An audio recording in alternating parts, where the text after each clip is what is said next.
Hello, it's Saturday, May 2nd, and we're in the garden. We're going to start outside the fence today. You'll notice there is some construction that has happened in the backyard.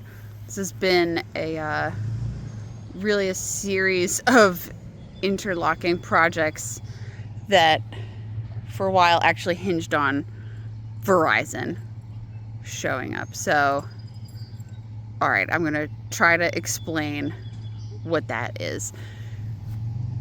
The chickens cannot be outside until the final inspection happens for the greenhouse.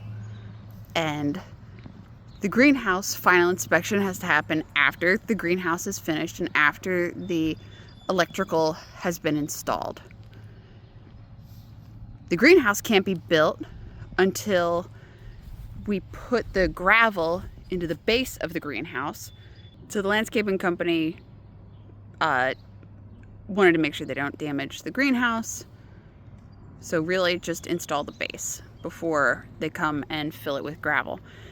They have also been co-opted to do another project, which is rip up the Devil Strip zoop, along the entire side of the property and like over on the other side of the driveway. And part of this process is removing the sod that they rip up.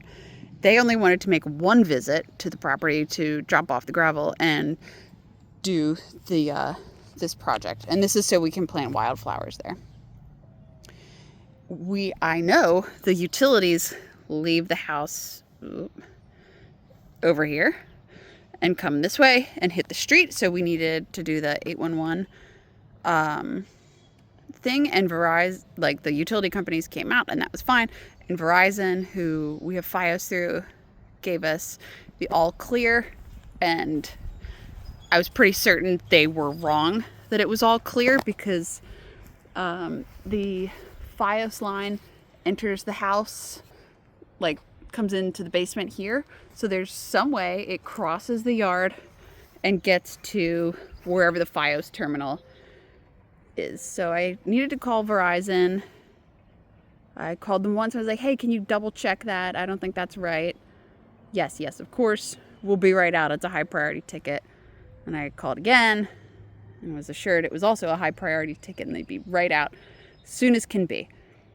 And the third time I called, it's again assured it's a high priority ticket. And I also asked, well, what happens if we dig where we want to dig and you said it's all clear and we end up hitting a FiOS line anyway? And they said, well, don't do that. Just wait for us. And I was like, okay, I guess I'm waiting. I was working from home that day, and 45 minutes later, Verizon showed up. So great. And to make a long story even longer, they had difficulty tracing the line from where it left the house because FiOS doesn't really have a lot of current running through it. But I remembered when I was digging around last year, this says fiber, there. I came across a wire just loose in the dirt, just exactly how you would want a wire to be. And I brought that up to the Verizon guy. I was like, hey, maybe that was the wire, the FiOS wire, and dug that up. Great. Found the tracer line on that wire was damaged, which is why he couldn't trace it between the house and here. But on this side of the fence, he was able to pick up the signal. And logically, you would go from the fence out to the street, one straight shot, which none of this was, of course, marked on the plans, which the Verizon guy showed me. But the FiOS line comes out and does not cross the sidewalk for the entire length of the property and then just continues down the street. So Verizon was correct that we were all clear. However, they were basing that on absolutely no information on the plan. So in this case, two wrongs did make a right.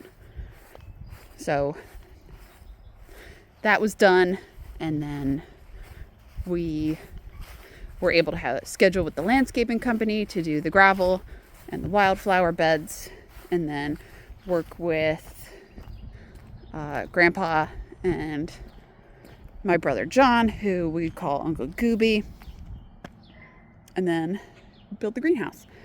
And we planted all the wildflower seeds from my neighbor who worked at Burpee. You can see some of them are starting to come up, which is so exciting. I think there's probably like fourfold the coverage of wildflower seeds that needs to be in here, but yeah, hopefully that works. Now we're back in the backyard. So the dogs just tore through this. There's a trenched electrical line out to the greenhouse, and I couldn't be happier with this. We are already filling it full of debris, and there's 2 plants in here so far, and the rest of this is just garden stuff. These are the 2 plants that are in here. This is some lemongrass and some dragon fruit cuttings. These should be tolerant to greenhouse temperatures, but I'm putting some of this material on top. It's called Agribond 15, and it's doubled up. So this reduces the amount of sunlight that gets to the plants by, well, it's 15%, and then it's doubled, so 30%. And that's because this is the first time these plants are outside today. They've been inside, and I don't want them to get sunburn. So, yeah. This is it. The sidewalls are glass. The top is polycarbonate. Some auto vent openers are coming.